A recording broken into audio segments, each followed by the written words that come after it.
ఒకానొకప్పుడు ఒక చిన్న గ్రామంలో రోహన్ అనే బాలుడు ఉండేవాడు. రోహన్ బద్ధకానికి, లక్ష్యం లేకపోవడానికి పేరుగాంచాడు. అతను సమయాన్ని వృథా చేయడం, ముఖ్యమైన పనులను వాయిదా వేయడం అలవాటు చేసుకున్నాడు. సమయానికి విలువ ఇవ్వమని కుటుంబ సభ్యులు, స్నేహితులు ఎంత చెప్పినా రోహన్ దాని ప్రాముఖ్యతను అర్థం చేసుకోలేకపోయాడు.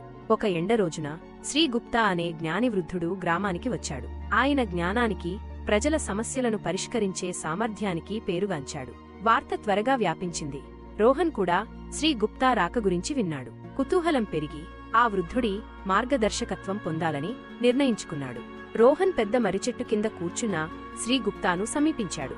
గౌరవంగా నమస్కరించి, అయ్యా, మీకు గొప్ప జ్ఞానముందని విన్నాను. నా జీవితాన్ని సద్వినియోగం చేసుకోవడానికి మీరు నాకు మార్గనిర్దేశం చేయగలరా అని అడిగాడు. శ్రీగుప్తా చిరునవ్వు నవ్వి యువకుడి ఆరాటాన్ని అర్థం చేసుకున్నాడు. అతను తన సంచి నుండి ఒక ఇసుక గడియారాన్ని తీసి రోహన్కు ఇచ్చాడు. ఈ ఇసుక గడియారం సమయానికి చిహ్నం అని ఆయన చెప్పాడు. దీనిలోని ప్రతి ఇసుక రేణువు మీ జీవితంలోని విలువైన క్షణాన్ని సూచిస్తుంది. రోహన్ ఆ ఇసుక గడియారాన్ని తన చేతుల్లో పట్టుకుని దాని ప్రాముఖ్యతను గ్రహించాడు. శ్రీగుప్తా కొనసాగించాడు, ఈ ఇసుక గడియారం నుండి పడే ప్రతి ఇసుక రేణువు వృథా అయిన అవకాశాన్ని సూచిస్తుందని ఊహించుకోండి. మీరు ప్రతిసారీ వాయిదా వేసినా, సమయాన్ని వృథా చేసినా ఒక రేణువు శాశ్వతంగా జారిపోతుంది.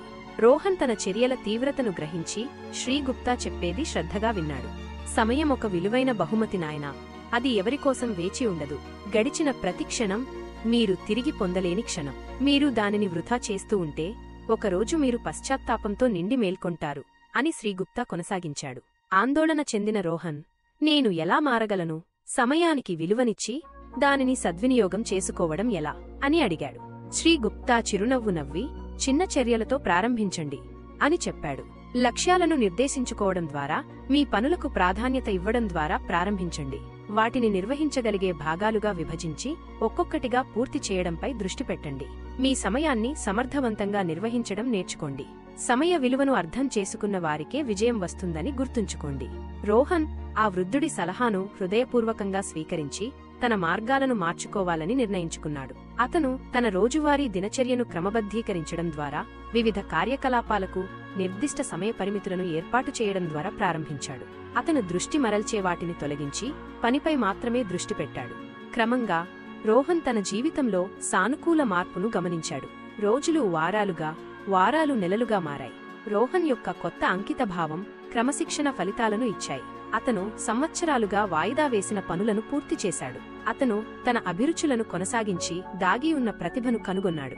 రోహన్లో వచ్చిన అద్భుతమైన మార్పును చూసి గ్రామస్తులు ఆశ్చర్యపోయారు. కాలక్రమేణా రోహన్ సమయం యొక్క నిజమైన శక్తి పనులు పూర్తి చేయడంలోనే కాకుండా సంబంధాలను పెంపొందించుకోవడంలో కూడా ఉందని గ్రహించాడు. అతను తన కుటుంబం, స్నేహితులతో నాణ్యమైన సమయాన్ని గడిపి వారు పంచుకున్న క్షణాలను విలువైనవిగా భావించాడు.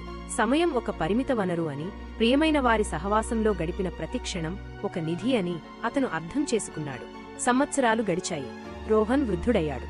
అతని అద్భుతమైన విజయాలకు, అతని జ్ఞానయుక్తమైన సమయ వినియోగానికి అతని గ్రామం అతన్ని గౌరవించింది. అతను తన ప్రయాణాన్ని యువతరంతో పంచుకుని ప్రతి క్షణాన్ని ఆదరించమని, వారి జీవితాలను సద్వినియోగం చేసుకోవాలని కోరాడు.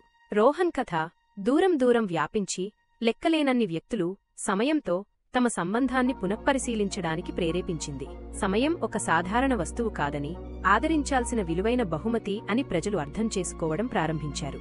శ్రీగుప్తా జ్ఞానం రోహన్ యొక్క రూపాంతరం చెందిన జీవితం కింద గ్రామం అభివృద్ధి చెందింది. ప్రతి ఒక్కరికీ సమయం యొక్క ప్రాముఖ్యతను, వారి విధిని రూపొందించడానికి అది కలిగి ఉన్న శక్తిని గుర్తుచేసింది.